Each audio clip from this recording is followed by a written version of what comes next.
Hey guys, certified musicaholic here. Right now, I kind of just wanted to do some type of like collection type video, but then I thought, why don't I just talk about my favorite albums in my collection?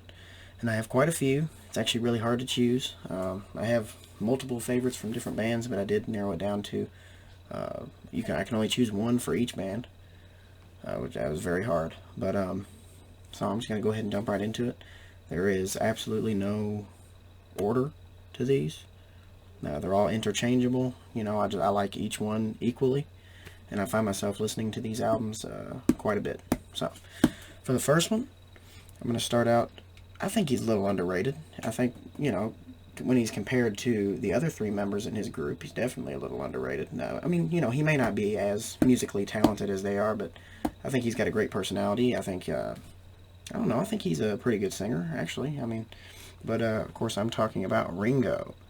And this is his third studio album. For his first two albums, he really went it went over a lot of people's heads, because for the first one, he did like an old American standard songs, like jazz, had a jazz feel to it. Second album had like a country feel to it. I know he recorded his second album in Nashville, but this one is just more of like a pure rock and roll record, and some really awesome songs on here. Let's see, Photograph is one of my favorites. Sunshine Life for Me, Sail Away Raymond. Very strange song, but a really good one. 6 O'Clock, that's great. You and Me. This one even has, as an extra track, it has It Don't Come Easy, which is obviously one of his biggest hits. So a great CD, recommend you pick it up. If you get the remastered and you get those 3 extra tracks. Great, great album. I love it. Alright, next, we're going into a much different musical territory. I only have 2 of their albums, but I listen to this one a lot more. I think it has some great riffs on it. Absolutely love the riffs. Of course, their lead guitarist, an amazing guitar player. It's named after him. The band is. Talking about Van Halen's debut album, released in 1979. Really broke a lot of new ground. The Eruption solo really caught a lot of people's attention. And it's some other great songs on here. It starts off with a great song, Running with the Devil. They do a great cover of the Kinks' You Really Got Me. I actually love the Van Halen version more than I like the Kinks' original version. Ain't Talking About Love is great. Just some great riffs on this album. Some great guitar playing. Some great vocal work by David Lee Roth. Just an amazing album. I really do love this one. Okay, for the next album, we're going into a little bit more of the proggy territory. This band hails from Canada. They're a 3-man group, which is really surprising, because they're such talented musicians, and of course, lead singer has a very distinct voice. It's him whenever he starts singing. I'm talking about Rush, Moving Pictures. Yeah, you can't really see that very good. Rush, Moving Pictures. This is the first Rush album that I ever listened to. Absolutely drew me in. I love the song "The Camera Eye." That's like an epic song. It's about 11 minutes long, but it's great. Starts off with one of their most well-known songs, "Tom Sawyer." Really, maybe a little more commercial than some of their other albums were, but still, far enough into the prog territory to where, people still consider them to be at the top of the prog musical world. What great songs. Witch Hunt, I think, is a very underrated song from the album, but absolutely love the album, absolutely love the group. I actually just picked up Rush 2112, another great album, a lot more proggy than this one, and actually one of their earlier albums, but great album nonetheless. Alright, I think this is an album that everybody has on their list, almost. I mean, when it comes to favorite albums, I know I've seen this on almost everybody's list, but I'm talking about Led Zeppelin 4. I mean, you can't go wrong with this album. You really can't. Just maybe the most classic album of all time. It has one of the most classic songs of all time on it. Stairway to Heaven. Love that song. See, I think what makes that such a great song is it has 3 distinct sections. It has the opening, and in the middle it kind of picks up speed a little bit, and at the end, I mean, it just they completely go batshit crazy, and it's kind of awesome. But it starts off great with Black Dog. Absolutely love that. Another one of my favorites is, shoot, why can't I remember the name of it? Oh, Battle for Evermore. Yeah, great song. I mean, so underrated. I think that particular song is underrated. Obviously, this album is not underrated. I mean, come on, you hear people talk about this album all the time. But yeah, such a great album. I mean, such a great band. You know, their first 4 albums for me are absolutely amazing. I love them. All right, so now we're going into, yeah, they're kind of like a blues rock band. They're based in the blues. You know, when they first started out, they played clubs and stuff, and they you know, they cite their musical influences. You know, like I know Keith Richards in general. He cites his musical influences. I know he loves Chuck Berry, and but I'm talking about, I think this is their best album, the Rolling Stones' Sticky Fingers. Now this one's really cool because it actually has a second disc that actually features Eric Clapton on playing with them on the song Brown Sugar, which is an awesome way to start it off as well. But my favorite song on here is Wild Horses. I think it's a great ballad. I think that's one thing Rolling Stones really did pretty good, is the ballads. They really did. Really enjoy a lot of their ballads, and I don't know, I like Mick Jagger's personality. He's a very flamboyant lead singer, really adds a lot to the group, and him and Keith Richards have to rank at the top in songwriting duo. You know, Lennon and McCartney probably take the cake there, but yeah, Keith Richards, Mick Jagger, just an amazing band. They have a lot of great albums. I have at least 6 or 7 of their albums, but I had to pick this one because I love this one. And actually, cool fact, whenever this album was first released on vinyl, it actually had a little zipper for the pants that you could pull down. It's kind of cool, but yeah. Alright, for the next one, and actually the lead singer of this band is going to be featured a little later as part of his own solo work. And I'm not going to get too far ahead of myself here, but of course I'm talking about Rainbow, Long Live Rock and Roll. I know a lot of people's favorite Rainbow album is actually Rainbow Rising, which is awesome. I mean, it's got Stargazer on there, and I would say that album probably features Ronnie James Dio best vocal work of his career, actually. I'm going to go as far as to say that. But this one, I don't know, this one has more of an atmosphere to it for me personally. You know, for you, you know, whatever floats your boat, you know. You know, don't let me convince you otherwise, but, you know, the great album for me. I love Richie Blackmore, awesome guitarist, you know, from Deep Purple as well, and actually right now, started about 1998 or 97 maybe, but he started a band called Blackmore's Night with his wife, Candace Knight, and that's an amazing Renaissance style band, really great. Yeah, great album.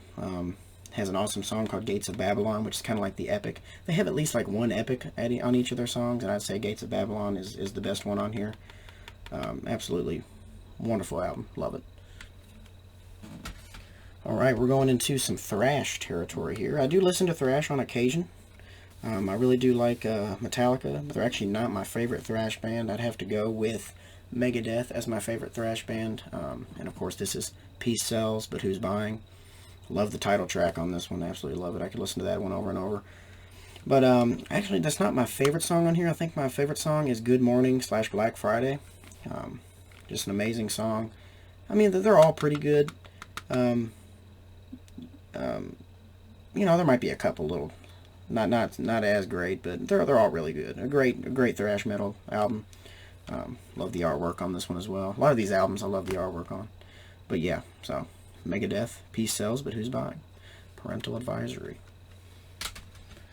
Alright, so this is one of my favorite bands of all time, and this is my favorite album by this band. I actually just picked it up on vinyl. I just put out a video yesterday talking about, you know, I got my first vinyl record for Black Friday, and this was the vinyl record I picked up, but I have had it on CD for a while. Talking about Kiss, Rock and Roll Over. An awesome album cover, and actually the guy who drew this album cover came and drew the album cover for one of their newer releases called Sonic Boom. I think it was like a Walmart exclusive, maybe, I can't remember. But oh man, so many great songs on here. Calling Dr. Love, awesome. Hard Luck Woman, you know, and as I mentioned in my vinyl video, Hard Luck Woman was actually written by Paul Stanley strictly for Rod Stewart to sing. But then, you know, Peter Criss took the lead on that one. He kind of has a scratchy voice like Rod Stewart, so I think it fit him perfectly. But I love that song. Actually, my favorite song is Mr. Speed. Love that song. Paul Stanley has to be the greatest vocalist in the band Kiss. Just amazing. I mean, Kiss is awesome. You know, a lot of people say that they might not have as much musical talent as they're credited for, but I wouldn't say that. I'd say, you know, they have amazing musical talent, and they can match it on the stage with you know, with their stage presence. So, love this album. I don't see where people are coming from, but it's just my opinion. Alright, going into the heavy metal side again, we got Judas Priest, Stained Class. I think this one's my favorite because it has the song Beyond the Realms of Death, and I absolutely love that song so much. That's another song I could listen to over and over again. But Judas Priest has a lot of great albums. Screaming for Vengeance I really like. Sad Wings of Destiny, an amazing album as well. I still have quite a few of theirs to pick up. I only have 4 right now, but I love this one so much. Exciter's a great way to start off the album. Invader's great. White Heat, Red Hot, I love that. Yeah, just great. Just great album. I can't stop saying great. Absolutely love it. There's nobody like Rob Halford on vocals. Nobody like him. Alright, we're going a little bit on the softer rock side. But this is my favorite Journey album. I'm not sure if a lot of people even really listen to this album. I know they listen to, you know, to Escape a lot, and Frontiers, probably that's their most famous albums. But this is the first album with Steve Perry on lead vocals. Now, Greg Rowley does sing co-lead vocals on 2 of the songs on here, but Steve Perry really takes the helm on this one, and this is the album that really catapulted them into the mainstream and really made them more commercial. And it split some of their fans down the middle, but great album nonetheless. Talking about Journey, Infinity. Love this album so much. So many great lights. That's a Journey classic. Feeling That Way and Anytime, which are the songs that Greg Rowley sings co-lead vocals with on. Amazing. I think their voices really do complement each other. They really do. I love Patiently, Wheel in the Sky, another Journey classic. Winds of March, I think, is one of the most underrated songs of all time. I think it's awesome. When I first heard that one, I was thinking, well, why is this not on the greatest hits? I mean, it's an amazing song. Love this album so much. This is not the album that originally got me into Journey, but once I discovered this one, I was really happy that I did. Love it so much. Alright, so if you couldn't already tell, I'm a really big fan of 70s and 80s rock. And this one came out in 1980. I absolutely love this album. It's my favorite Billy Joel album, Glass Houses. I absolutely love it. This is a much harder edged rock sounding record than his previous albums were. This one is like in response to like the new wave movement and the punk movement. Some great songs on here. You May Be Right, amazing. Actually, the first 5 songs on this album are all hits. I mean, he really wanted to pack a punch at the beginning. And then the second half, things kind of falter a little bit. I do like I Don't Want to Be Alone, but the rest of the songs just aren't as exciting to me. Close to the Borderline I really like, but the rest just don't pack the same punch as the first 5 do. My favorite song on here is All for Lena. I've actually listened to that song like 5 times in the last 24 hours probably. Absolutely love that song. Listen to it over and over and over and over again. Absolutely love it. But Billy Joel, such an amazing talent on the piano, and he, in my opinion, he even has a really wonderful voice. He knows how to do things with his voice that a lot of other people can't, and I think he's very gifted, and love this album. Alright. Oh man, I love this album so much. Iron Maiden, Number of the Beast, my favorite Iron Maiden album. Do I think it's their best album? Maybe not. Maybe Power Slave takes that. But Number of the Beast, for me, I think it just holds a special place in my heart, because probably the first Iron Maiden album I listened to. Love the artwork on their albums too, especially this one. Such amazing artwork. Yeah, so it's got great songs. Hallowed Be Thy Name. Might be that actually, yeah. That is my favorite Iron Maiden song. Love that song so much. His vocals on that are awesome. The Number of the Beast is great. Run to the Hills, Invaders, Children of the Damned. I don't think there's any way you can go wrong with this album. I mean, really. I mean, Bruce Dickinson came in and took Paul Di'Anno's place, and boy did he make an impression. And you know, and that their success went on for a very long time. And I absolutely love this album. Amazing.